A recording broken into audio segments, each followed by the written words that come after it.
What's going on, wrestling fans? It is IC4. Welcome back to Ringside News. Let's talk about SmackDown. And boy, oh boy, starting off the bat right there is a picture of Nick Aldis and LA Knight.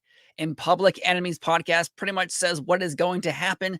This pick is about to get so much mileage on the timeline. And it is very true because now it can be anything. It could be Nia Jax slipping on SmackDown. It could be pictures of maybe a man or a woman that you find very attractive. Maybe it's Jade Cargill in one of those bikinis. I don't know. But it could be anything. And that meme is going to live on forever. Also, unfortunately, for all the Apollo Crews fans out there, he's on SmackDown. Oh my God, it's good to see him. And he gets attacked. I gotta feel bad for Apollo Crews because if you remember, which feels like 10 years ago, I believe now, NXT, the beginning of NXT on the WWE Network, Apollo Crews was a huge part of it. And then he got brought to the main roster. We're all excited, but he wouldn't stop smiling. For years, all he did was smile, like that weird-ass movie. But then he had a cool gimmick. He won a championship belt. He changed everything up. He was doing well, and then out of nowhere, it just kind of fizzled away. I don't know why. I liked that gimmick of him suddenly embracing his heritage. And I don't know. I don't know what happened. I'm not sure why it continued. I enjoyed it. I bet he's not enjoying this because he was a champion before, and now he's just getting beat up and always losing all of his matches. Indy Hartwell, you have won the award, the MVP of SmackDown, for doing the best impression of Jade Cargill. Look at those muscles. Look at those muscles. Indy is ripped to shreds. Everyone gives Jade all this credit, and I gotta give Jade credit too, but look at Indy. Now that's impressive. Now that's a specimen. Unfortunately, she did lose. But we are going into Clash of the Castle with the Women's Championship belts being something people want. Isla Dawn, Alba Fire, Zoe Stark, Shayna Baszler, they all want a shot. And it's going to be a great match coming up at Clash of the Castle next weekend. So, again, kudos to you, Indy, for looking so jacked and impressive. I'm intimidated by this photo. And Jade is not having it. Jade is like, I'm going to smack your face. I want to smush it. Smush it hard.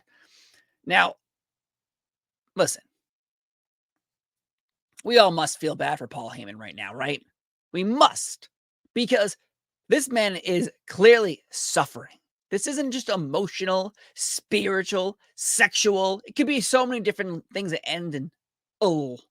But here, seeing that Solo has now become the true tribal chief in the bloodline, the right-hand man is no longer Jey Uso or Jimmy Uso. We are seeing a different era here in the bloodline, and Paul Heyman does not like change. He misses his sweet, sweet Roman Reigns. He misses saying, what do you need, tribal chief? Holding the championship belt above his head. Paul Heyman's going through something. And we should start like a GoFundMe to give him some sort of like edible arrangement or something of that nature because he's suffering. He is suffering. And we must help him. And by helping him, that means give me Roman Reigns at SummerSlam versus Solo. Or give me the Usos to reunite first and fight this bloodline and lose. And then call upon Roman. Not just using the telephone like the bat symbol. Big R in the sky. And Roman Reigns appears in the Roman Reigns mobile, shaped like a giant fist. Now, I agree with Candice LeRae, who I love and I think is finally getting into the way, because in NXT, the way it was her, Johnny, Indy, Austin Theory, Dexter, and boy, that group was fun. They were heels. They were heels for a long ass time. And then they became baby faces. But the heel run, just like how Noam Dar is doing it right now, this is something that I'm glad is happening. But she points out that on the graphic, because there's Jade in the match with Indy. Well, Bianca is not in the match, but she's back there. But Candice says, I'm about to Chelsea Green on the social media team because she's not in the graphic. Why is she not in the graphic? Is she not the tag team partner of Indy? Huh? Seems to be some disparaging ways here. I agree with you. But the main part of SmackDown is AJ Styles last week tricking Cody Rhodes, and now it is official. Cody Rhodes versus AJ Styles. Undisputed championship in an I Quit match. Can we please get Mark Henry as a special guest referee? Can we please do this? Because last week on SmackDown, when AJ pulled a classic Mark Henry, apparently AJ did text Mark Henry and said, did I make you proud? And I gotta say, I think AJ made Mark Henry proud. But now we need Mark Henry to make all of us proud and become the special guest referee in the Cody Rhodes AJ match. And I'm so excited for this matchup because it was so good at Backlash. And I thought, well, if they do it again, AJ's obviously going to lose in a normal type match. But the fact that it's an I Quit match and the Good Brothers now have something to do, they're no longer just like, AJ, why are you being mean? Now they're here helping AJ. And yes, this is the AJ Styles. This is the Good Brothers I wanted and needed and craved, and we're getting it. And again, I Quit match just a week away. They really were like, okay, well, we need to add some matches to this. And tonight on SmackDown, they added a lot of Clash of the Castle matches. I think like 4. So to me, that's a little odd because we have so many now. Because international pay-per-views seem to be landing with North America pay-per-views sometimes, or the Saudi Arabia pay-per-views. So go back, what was it, 2, maybe 3 weeks ago? We had King and Queen of the Ring. Now we have Battleground coming up. Then we have Clash of the Castle. 2 weeks after that is Money in the Bank. And then there's nothing. Oh, Money in the Bank and Heatwave. And then nothing between those two until SummerSlam. So there's a lot of pay-per-views, a lot of PLEs. They haven't even announced what's happening in September yet. Where they go next? The moon, I bet. The moon.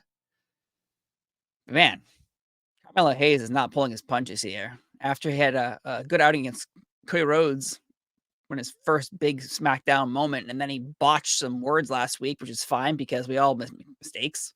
We all say something we didn't mean to say. But boy, he is whooping that trick, as Seth Joseph 95 says to LA Knight. And LA Knight wants Logan Paul, and LA Knight says he's going to bring SmackDown to Logan Paul since he won't come. And Logan Paul cut a promo as well, which pretty much, I felt like, if we're talking about promo battles here, I feel like Logan Paul won by making fun of LA Knight's vest and kind of calling him a hillbilly. I'm not saying LA Knight is a hillbilly. I'm just saying Logan Paul made some good points. And I cannot wait. I obviously, it's not going to happen at the Clash of the Castle because that's too soon. SummerSlam. Give me SummerSlam. LA Knight beating Logan Paul for the championship. Logan Paul can go do whatever the hell he wants to do. But please, let LA Knight win. Chelsea Green is not only the best performer on SmackDown, she is the most gorgeous. Matt Cardona is the luckiest man in the world. Piper Niven should be, I don't know what's going on. She's probably so proud to be tag team partners with Chelsea Green, who's the best on the mic, who's best looking, best in the ring, most entertaining, probably the smartest in the ring as well. Chelsea Green is everything in professional wrestling. So good. Her facial expressions are outstanding. Just give her all the championships. Let her beat Cody Rhodes.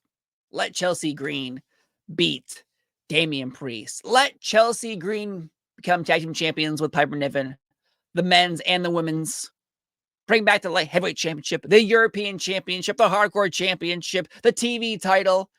Bring them all. Give them all to Chelsea Green because Chelsea Green is the best performer on SmackDown, the best facials, the best in reaction.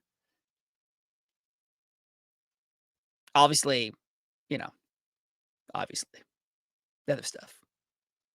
Moving on, because Chelsea Green and Piper Niven continuing the storyline with Bayley and we're going to get this matchup, Piper Niven versus Bayley at Clash of the Castle. But Piper Niven, while she's cutting a promo, the fans decide to be themselves, and that's fine. They paid their ticket. They can say whatever the hell they want. They said the what chant. What? What? Well, Piper Niven responds to the what chant by saying, inbreds say what? And everyone said what? Classic. Classic. Piper Niven owned that audience with that one line right there. And I hope that doesn't go unnoticed by other people who are in charge to give Piper Niven the microphone more often, because if she's just dropping that out of the thin air because she's not coming out there, well, I'm going to say this about the inbreds and the what chant. No, that is on the cuff. That is improv. That is perfect. I hope she gets more time on the microphone, because that was amazing by calling out the crowd, not realizing they were going to say what, and of course realized they were inbreds. And the final topic here is Tiffany Stratton wants to be in like the queen's court with Nia Jax. She wants to be the princess of the ring, and Nia Jax is thinking about it. And if you've seen on TikTok and Instagram, Nia Jax and Tiffany Stratton are friends in real life, so I feel like this is just a way for them to work together, which is fine with me, because Nia Jax and Tiffany Stratton right now are doing amazing work, and having them together, let's do it. They're both great separate. They probably should be amazing together. There you go. SmackDown was fun. We're waiting for Roman Reigns. I feel like that's what we're doing right now. Just waiting for Roman Reigns. Everything else on SmackDown is pretty good. Continuing the storylines, building things up. But all in all, I thought it was a good show. Thank you for watching my recap of SmackDown. And next week will be the SmackDown in Scotland. Oh, man.